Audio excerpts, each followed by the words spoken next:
जोहार। स्वागत है आप सभी का नई बुलंदी कार्यक्रम में। दोस्तों, इस कार्यक्रम में हम आपकी मुलाकात ऐसी पर्सनालिटी से करवाते हैं जिन्होंने अपने जीवन में एक नई बुलंदी के शिखर को छुआ है। इसी क्रम में आज हम अपने स्टूडियो में आमंत्रित कर रहे हैं रांची मॉल के संस्थापक श्री रोहित त्रिपाठी जी को। तो रोहित जी, बहुत बहुत स्वागत है आपका हमारे कार्यक्रम में। बहुत बहुत स्वागत। आपके दर्शकों का हार्दिक अभिनंदन। रोहित जी, पहले तो आप हमें रांची मॉल के बारे में बताइए कि रांची मॉल है क्या, किस तरीके से काम करता है। तो रांची मॉल के बारे में मैं ये कहना चाहूँगा कि वो मेरा जिंदगी का ध्येय है और बड़ा सिंपल डिज़ाइन है कि हमको रांची मॉल में जो भी करना है वो कुछ नया होना चाहिए, वो कुछ ऐसा होना चाहिए जो दुनिया में पहले था ही नहीं। और अगर ऐसा कुछ न मिला तो हम करेंगे नहीं, कुछ न मिला हम कुछ नहीं करेंगे। ठीक है, पहला वो। और दूसरा ये कि सारा कुछ जो भी हम बनाएंगे, जो भी हम बेचेंगे, जो भी हम कार्य करेंगे, वो सारा का सारा इंटरनेट पे होना चाहिए। और वो इसलिए कि अगर हम ऐसा कर सकेंगे तो पूरी दुनिया में आप बेच सकते हैं और पूरी दुनिया के लोगों के साथ आप काम कर सकते हैं और पूरी दुनिया के लोग आपके लिए काम कर सकते हैं। तो ये रांची मॉल के का समरी है, कंसेप्ट है। रोहित जी, आप हमें अपनी लाइफ के बारे में थोड़ा शॉर्ट समरी बताएं जी, जिससे कि युवाओं को प्रेरणा मिले। अपनी लाइफ के बारे में, आपकी एजुकेशन कहाँ से शुरू हुई, कैसे आपने अपनी एंटरप्रेन्योरशिप का जर्नी स्टार्ट किया, थोड़ी सी short story about your life. तो मेरी एजुकेशन एक रेल पटरी के पैरेलल उसके दो ट्रैक होते हैं। एक ट्रैक है जो कि पढ़ाई में जो आपको बताया गया, और जब मैं पढ़ाई कर रहा था तभी मुझे समझ में आ गया था कि इसमें बहुत सारी चीज़ें हैं जो कि मिसिंग है। मतलब कि रियल लाइफ में जो आपको एग्जाम से बता रहे हैं वो रियल लाइफ में आपके एजुकेशन में गैप्स हैं। और वो मुझे समझ में आ गया था बहुत जल्दी समझ में आ गया था। जब मैं क्लास 8th में था तो मैंने first time stock market trading की थी भुवनेश्वर स्टॉक एक्सचेंज में। उस समय फिजिकल ट्रेडिंग होती थी, मतलब कि आपको चिल्ला के करना पड़ता था। आजकल सब कुछ इंटरनेट पर होता है।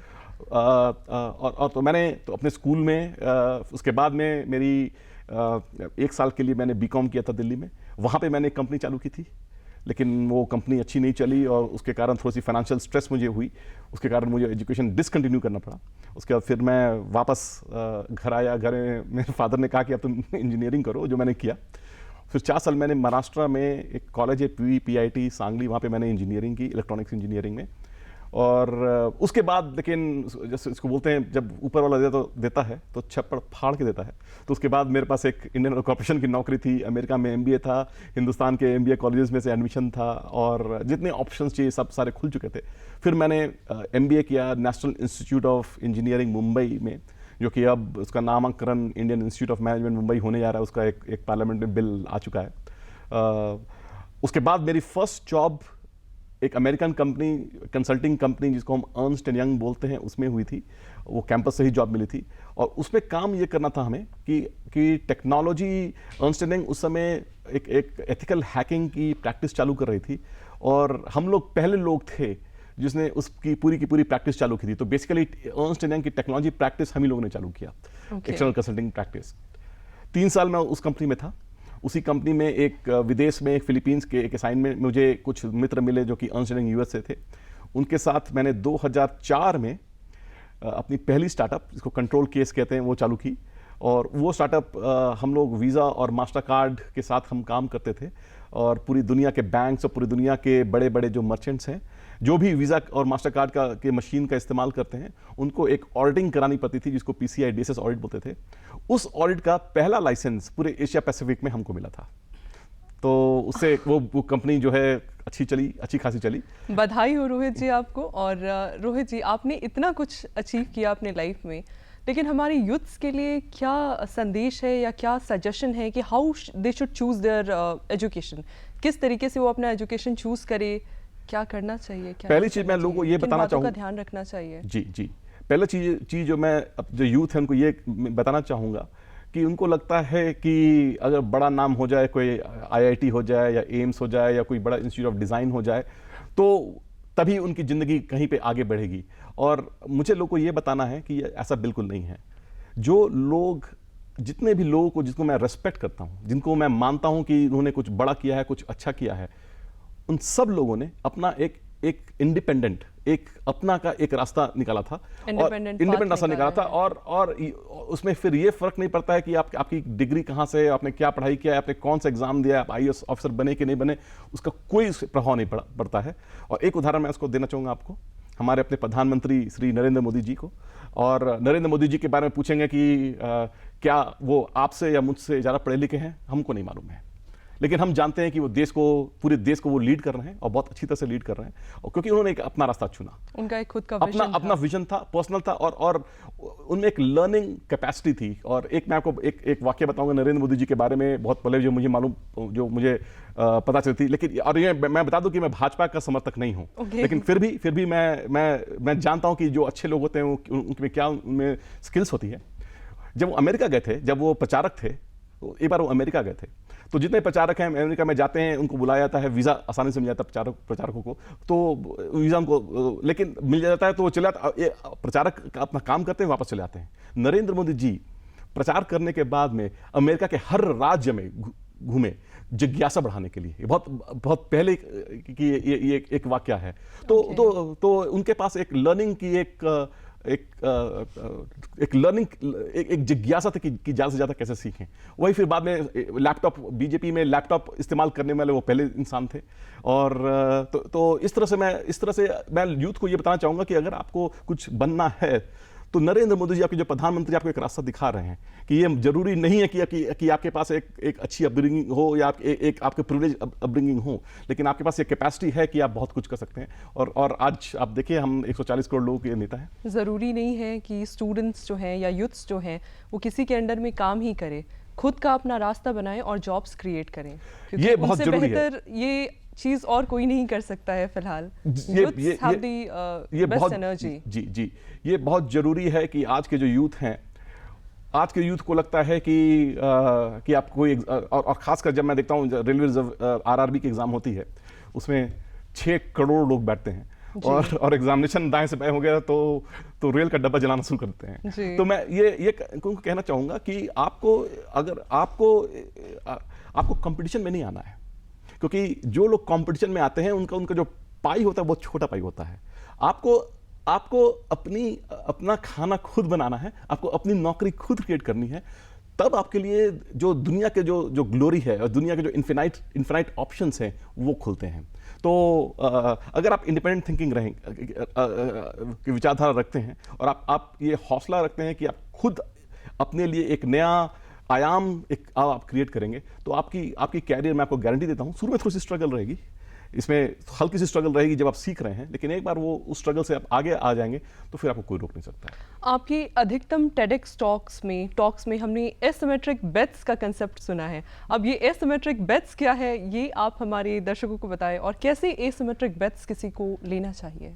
बड़ा अच्छा प्रश्न किया आपने। ये हाल में मैंने एक TEDx टॉक दिया, और उसमें काफ़ी अच्छा लोग रिस्पांस दे रहे हैं उस टॉक का। तो एसिमेट्रिक बेट ये आइडिया इसलिए मुझे आया कि मैंने देखा कि दुनिया में 2 तरह के अचीवर्स होते हैं। एक अचीवर्स वो होते हैं जो कि सही जगह पे सही समय पे थे, और किस्मत की लॉटरी उन पे खुल गई और रास्ता उनका आगे बन गया। दूसरे वो होते हैं जिन्होंने कुछ एक ऐसा नया आयाम क्रिएट किया, एक नया पहलू क्रिएट किया, एक नया इनोवेशन लेके आए, जिसके कारण उन्होंने रास्ता वहीं से उन्होंने बनाया। जैसे अमिताभ बच्चन का एक बहुत फेमस डायलॉग हुआ करता था, मैं जहां से खड़ा होता हूं लाइन वहीं से चालू होती है।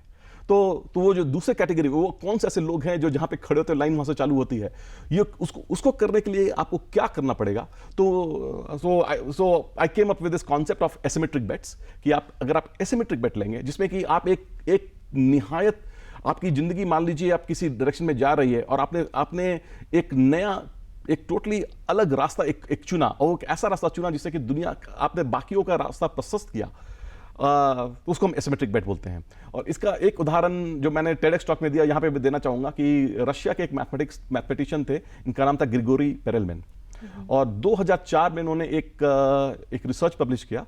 वो रिसर्च 110 साल की आउटस्टैंडिंग प्रॉब्लम जो अच्छे मैथमेटिशियन सॉल्व नहीं कर पाए थे, उन्होंने सॉल्व किया। और कैसे उन्होंने सॉल्व किया?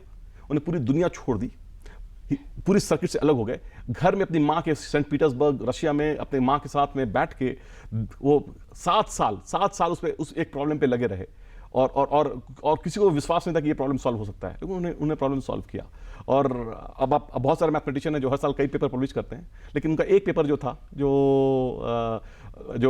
पोइनकारे कंजक्चर उसको बोलते हैं, जिसको उन्होंने सॉल्व किया पोइनकारे कंजक्चर को, वो अब वो महानतम, दुनिया के महानतम मैथमेटिशियन में से एक बन गया, सिर्फ उस एक पब्लिकेशन करने के लिए। लेकिन वहां तक पहुंचने के लिए रास्ता लंबा होता है, एक उसमें एक्सपेरिमेंटेशन करना पड़ता है, जिसमें कि आप एक्सपेरिमेंट करेंगे, आप फेल करेंगे, सीखेंगे, फिर आपको पता चलेगा कि आपको क्या करना है। और आपको फेल करना है एक बहुत इस तरह, आपको सबसे पहले सक्सेस करने से पहले आपको कैसे फेल करना ये आपको सीखना पड़ेगा, कि कैसे आप सक्सेसफुली फेल करें, आपको ज़्यादा नुकसान नहीं हो, और उसके बाद आप एक नया फिर एक और एक्सपेरिमेंट करें, उस एक्सपेरिमेंट फिर आगे बढ़ें, फिर आपको एक लर्निंग होगी, फिर आप फेल होंगे, फिर फेल करते करते फिर एक ऐसा मौका आएगा कि फेलियर भाग जाएगी, फिर सिर्फ सक्सेस है। एक सेट पाथ, रेगुलर पाथ में अगर चल रहे हैं जी, तो उस पाथ से हटकर चलने की हिम्मत होनी चाहिए, उस पाथ से हटकर कुछ अलग स्टेप लेने की हिम्मत होनी चाहिए विद अ प्रॉपर डिस्कवरी। क्योंकि अगर आप हट के नहीं आएंगे तो आप वही करेंगे जो बाकी लोगों ने किया है। अगर आप उसी पाथ में जहाँ पे बाकी लोग उस पे चल चुके हैं, तो आप एक नया शिखर पे नहीं पहुंचेंगे, आप एक नया रास्ता नहीं निकालेंगे। तो जिन लोगों ने कुछ भी किया है, मतलब ये मेरा एक निष्कर्ष है कि अगर जिन लोगों ने कुछ नया किया है, आयाम किया है, वो कुछ हट के उन्होंने किया है, और उसके लिए उनको एक एसिमेट्रिक बेट चाहिए। अगर वो एसिमेट्रिक बेट नहीं लेंगे तो नया कर ही नहीं पाएंगे वो। तो अगर उसके लिए डिस्कवरी जरूरी है, अलग अलग चीजों का खोज जरूरी है। जब तक हम पर्सपेक्टिव अलग अलग चीजों में डालेंगे नहीं, डिस्कवर नहीं करेंगे, तब तक डिस्कवरी बहुत इंपॉर्टेंट है। क्योंकि आपको खुद मालूम होना चाहिए, क्योंकि आप एक ऐसी दुनिया में हैं जिसमें कि आपको सब कुछ बताया गया है कि आगे क्या होना चाहिए, लेफ्ट में क्या होना चाहिए, राइट में क्या होना चाहिए। अब आप एक ऐसी दुनिया की खोज कर रहे हैं जिसका ज्ञात भी आपको नहीं कि वहां पे क्या है, तो आप वहां तक पहुंचेंगे कैसे? उसके लिए आपको डिस्कवरी चाहिए। आपकी डिस्कवरी वाली बात से रिलेटेड मुझे एक बात याद आई कि आपके बहुत सारे टॉक्स में आप ये चीज़ पे फोकस करते हैं कि one should travel, it is a must for one two travel, जितना ज़्यादा से ज़्यादा हो सके उतना ट्रैवल करे। तो क्या इसके पीछे का लॉजिक है, कैसे ट्रैवल हेल्प करता है लोगों को, किस मायने में हेल्प करता है जी, ये चीज़ बताएं आप। देखिए, मैंने ये चीज़ देखा कि अगर मान लीजिए आपको आप किसी एक लंबे ध्येय पे लगे हुए हैं, तो रास्ते में थोड़ा मजा भी आ जाए तो रास्ता जो है आसान हो जाता है। तो ट्रैवल, मैंने ये देखा कि ट्रैवल एक ऐसी चीज़ है जहाँ पे आपको मजा भी आता है और आप सीखते भी बहुत ज़्यादा हैं। तो ट्रैवल को मैं दुनिया का सबसे बड़ा एजुकेशन मानता हूँ। माइंड के गैप्स को ओपन अप कर देता है, आपकी होराइजन एक्सपैंड करती है। क्योंकि आप जब किसी देश में पैदा होते हैं तो उस देश की समाज, आपका धर्म आप पे कंस्ट्रेंट लाता है, आपकी थिंकिंग पे कंस्ट्रेंट लाता है। और लेकिन वो कंस्ट्रेंट आपको बाकी लोग जो आपकी तरह नहीं सोचते हैं उनसे अलग करता है। और इस दुनिया में आज 8 बिलियन पीपल, करीब 800 करोड़ लोग होने वाले हैं कुछ एक महीने के अंदर में। तो जो आपकी रीच होनी चाहिए उन सभी 800 करोड़ लोगों तक। और आपको ये समझना पड़ेगा कि कैसे वो 800 करोड़ में हर अलग किस्म के लोग कैसे सोचते हैं, कैसे उनके पास कौन सी नई चीजें हैं जो आपको दे सकें, और आप कैसे उनसे कोऑपरेशन निकाल सकें। और आजकल सोशल मीडिया के जमाने में, जैसे कि मैं देखता हूं कि तुरंत युद्ध, मतलब छोटी छोटी बात पे युद्ध हो जाता है। लेकिन अब आप युद्ध करेंगे तो आप अपने साइड को सपोर्ट तो कर रहे हैं, लेकिन आप दूसरे साइड के साथ एक बहुत बड़ा ब्रिज आप पैदा कर, एक मन मुटाव आप पैदा कर रहे हैं। तो आपका एम ये होना चाहिए कि ना सिर्फ आप अपने लोगों को खुश रखें, लेकिन वो दूसरा बंदा जो कि आपके तरह नहीं सोचता है वो भी आपको हेल्प करे, वो भी आपके साथ कोऑपरेट करे। तो ऐसा आपको क्या करना है जिससे कि you can move across the aisle and get him to work with you. वो अगर आप कर सकेंगे तो बताएं, फिर आपकी दुनिया में कोई दुश्मन बचेगा नहीं, हर कोई आपको मदद करेगा। और ट्रैवलिंग में मैंने यही देखा कि जब भी मैं किसी अलग देश में जाता हूं, ऐसे देशों में जहां बताया गया था कि आप ये जाएंगे तो आपके साथ, चूंकि आप इंडियन हैं तो आपके साथ अच्छा बिहेव नहीं करेंगे, आज तक कहीं ऐसा नहीं हुआ मेरे साथ। हर किसी ने मुझे हेल्प किया, हर किसी ने मुझे मदद की, हर किसी ने they give their best to me. And और उससे फिर आपको लगता है, फिर आप वापस देश में आते हैं, कोई आपको बोलता है कि वो पाकिस्तानी है, वो खराब इंसान है, फिर आप सोचते हैं कि ये सच है कि गलत है, कि ये क्या उनमें से कितने लोग पाकिस्तानियों के साथ रहे कि एक साथ र्यूमर्स के कारण एक जो आंखों पे पर्दा लगा हुआ होता है वो कंप्लीटली हट जाता है। फिर 1000 लोग भी बोले तो फर्क नहीं पड़ता, फिर नहीं पड़ता। इसलिए इंडिपेंडेंट थिंकिंग बहुत जरूरी है, क्योंकि आपके आसपास लोग अपने फायदे के लिए आपको ऐसी चीजें बताएंगे जो कि उनके लिए तो सही है लेकिन वो आपके लिए गलत है। और ये आपको ये समझना है, आपको ये पहचानना है कि कि क्या जो बताया जा रहा है वो आपके लिए अच्छा है और वो दूसरों के लिए अच्छा है। और एक मैं जनरल थंब रूल मुझे एक देना चाहूंगा इसमें, वो थंब रूल ये है कि अगर ऐसा कभी हो नहीं सकता है कि कोई आप चीज करें वो दूसरों के लिए खराब हो और आपके लिए अच्छा हो, ऐसा कभी हो ही नहीं सकता है। अगर अब मान लीजिए आपके पास, अगर मान लीजिए एक ऐसा आइडिया आया जिससे कि कोई आपकी 5,000 लोग, आपके अपोनेंट 5,000 लोगों का नुकसान हो रहा हो, या उनमें से कोई विध्वंस की तरह, आप उनको विध्वंस की तरफ आप भेज रहे हैं, तो ऐसा कभी हो नहीं सकता कि आप सक्सीड करेंगे। तो आपको सक्सीड करने के लिए ये जरूरी है, ये इंपॉर्टेंट क्राइटेरिया और कंडीशन है कि जो आपके ओपोनेंट है वो भी, उसका भी भला हो। उसका अगर भला होगा तो आपका भला होगा। ये अंबानी जी, धीरूभाई अंबानी का एक बहुत बड़ा एक उनका एक प्रिंसिपल था जो कि मैं कहना चाहूंगा। वो ये कहते थे कि मैं कभी अपने पैसे के, मुझे कैसे बनाना है, मुझे ये कभी नहीं सोचना है। वो कभी ये नहीं सोचते कि मैं अपने लिए कैसे बनाऊं।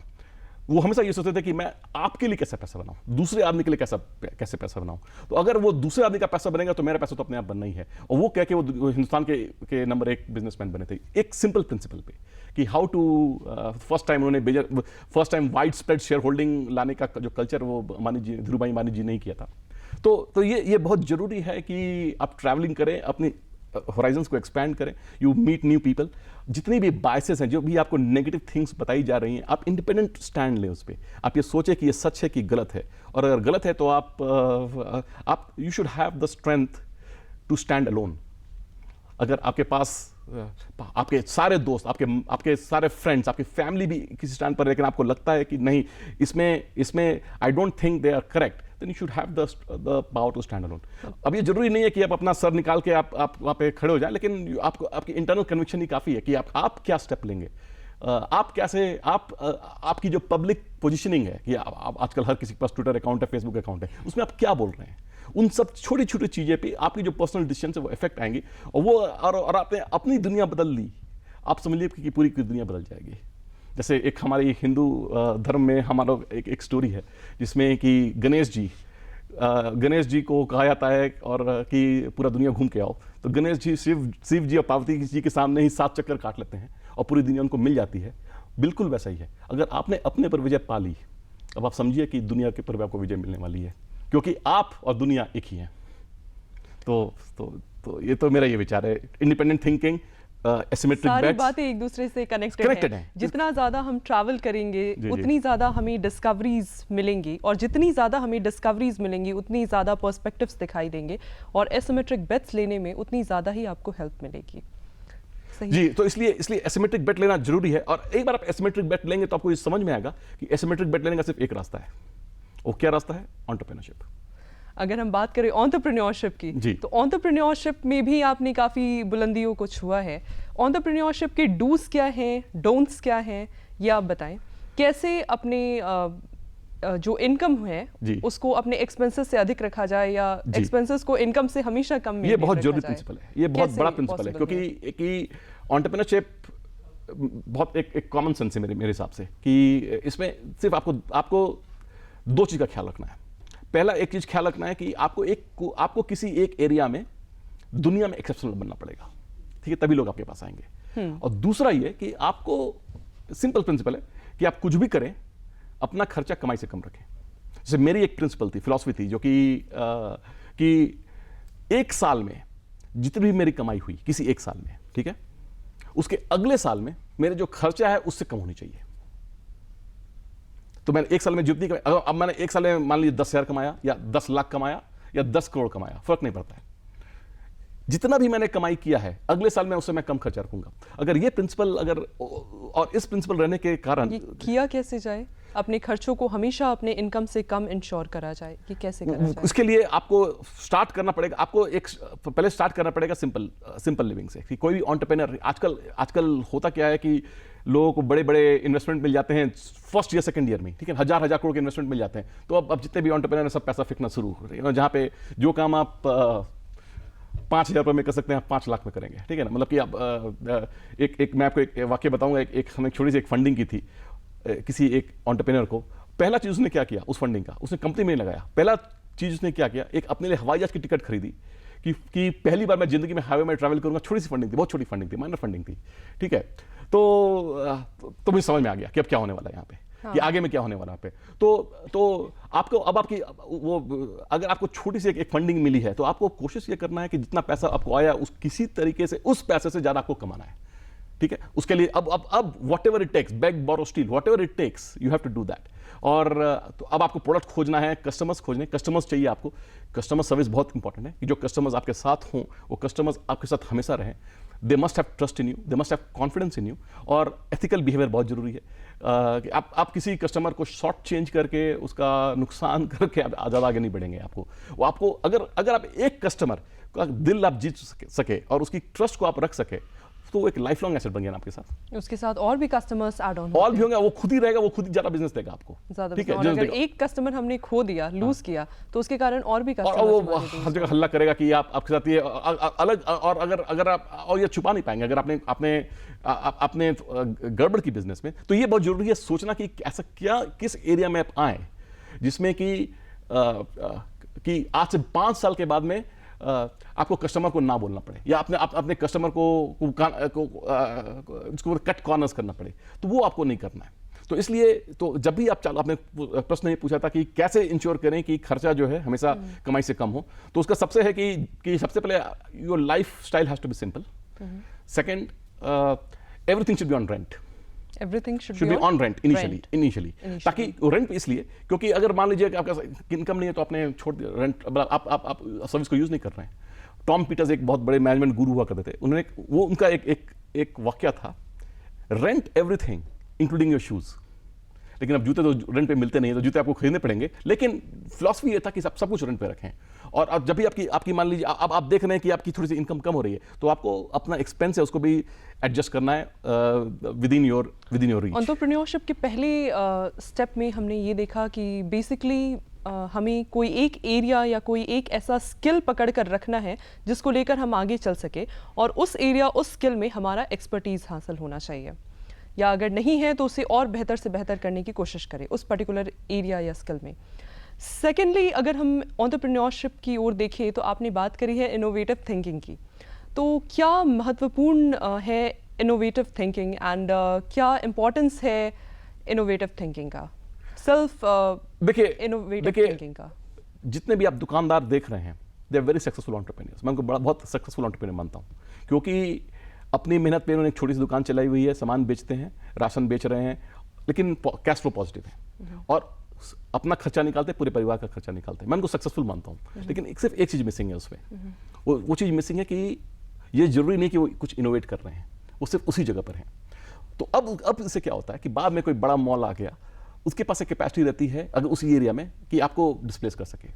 तो अगर आपको सक्सेसफुल एंटरप्रेन्योर बनना है तो you have to expand the boundary of your trade, expand the boundary of your skill, और आपको सबसे आगे रहना पड़ेगा किसी एरिया में। क्योंकि तो अब मान लीजिए ठीक है आपके पास मॉल के लायक पैसा नहीं है, लेकिन आप अपने कस्टमर्स को कुछ ऐसा सर्विस दे सकते हैं, कुछ ऐसा आप उनको बता सकते हैं, कुछ ऐसा रिलेशनशिप क्रिएट कर सकते हैं, कुछ ऐसा नया चीज ला सकते हैं कि वो कस्टमर आपको कभी छोड़ के जाएगा नहीं। और वो कस्टमर अगर आपको कभी छोड़ के जाएगा नहीं तो कोई इतनी भी बड़ी बड़ी मॉल्स आपके बगल में खड़ी हो जाए, आपकी दुकान चलेगी। मतलब पर्सनल इंडिपेंडेंट थिंकिंग का एक सबसे बड़ा फायदा ये है कि वो हमें professional as well as social life में काफी हद तक मदद करता है। Without independent thinking you will not be. बात करें अगर हम हेल्थ की जी, तो हेल्थ को लेकर कैसे इंसान खुद की हेल्थ को सही रखे, क्या ऐसा वो रामबाण है जो आप हमारे दर्शकों से शेयर करना चाहेंगे फॉर मेंटेनिंग देयर हेल्थ? अभी आपने एक सिमेट्रिक बेट लिया on health as a topic, totally different topic, and which is a very important subject. क्योंकि कि आपकी एज एन एंटरप्रेन्योर आपको स्ट्रेस बहुत होगी जिंदगी में, हजार तरह की स्ट्रेस होगी आपको।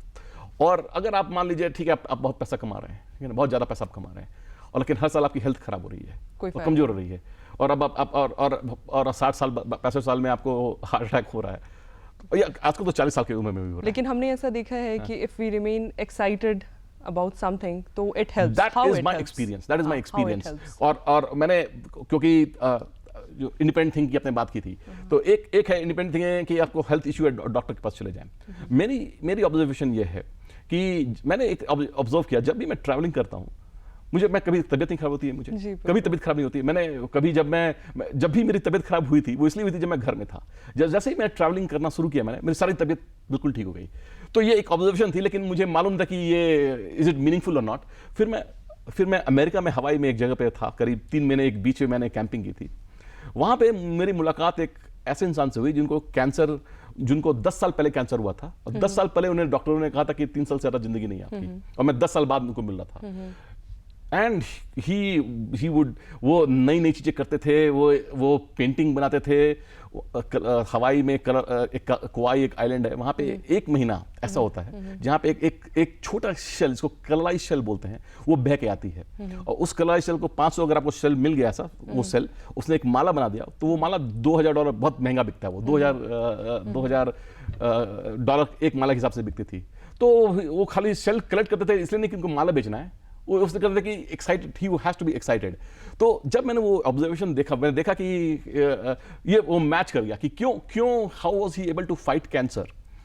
आई रियलाइज कि ही वाज एक्साइटेड। उनके साथ वाले कोई पेशेंट्स फाइट नहीं कर पाए और वो फाइट कर गए। उनके साथ जितने भी पेशेंट थे, आज दुनिया में कोई भी नहीं बचा है, क्योंकि शायद वो वही करते थे जो उन्हें पसंद था। जिस चीज़ के बारे में वो सोचकर एक्साइटेड महसूस करते थे, जिस चीज़ को करके वो एक्साइटेड महसूस करते थे। तो बिल्कुल, अगर और तो 2 चीज़ इसमें, हेल्थ के मामले में 2 चीज़ मैं कहना चाहूँगा कि पहला चीज़ तो ये कि अगर आप एक्साइटेड रहेंगे, आप वही काम करें जो कि आपके सोल से एग्री करती हो, ठीक है। आप ऐसा कोई काम ना करें जिससे कि आपको लगे कि एक मलाल आपके अंदर में हो, वो नहीं होना चाहिए। तो आप एक्साइटेड रहें, नंबर 1, एक्साइटेड रहना बहुत जरूरी है। और सेकंड, इंडिपेंडेंट थिंकिंग रखें आप, कि कोई भी डॉक्टर आपको की दवाई आपको जो दे रहा है, आप क्वेश्चन करें कि मुझे लेना है कि नहीं लेना है। और अगर आपको लगता है कि मुझे डाउट है, 50% डाउट है, तो कोई जरूरत नहीं है दवाई लेने की, क्योंकि आपके अंदर में एक मेडिसिन, एक डॉक्टर बैठा हुआ है। क्योंकि डॉक्टर आपको ठीक नहीं करता है, और आपका शरीर ही आपको ठीक करता है, वो डॉक्टर खाली इनेबल कर रहा है आपको।